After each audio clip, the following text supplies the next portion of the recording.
you dey bigger than Igbo na because you have no knowledge about the name Igbo, just like the modern European Igbos that had no knowledge based on the word Osu.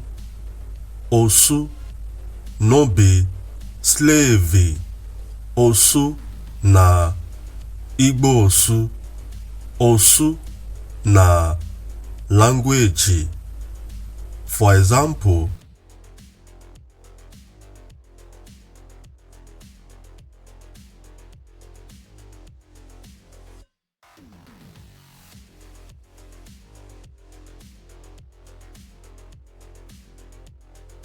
Igbo Osu, the colonial word based on Jupiter, was formed from Ojumpata, Pa for Jumpata.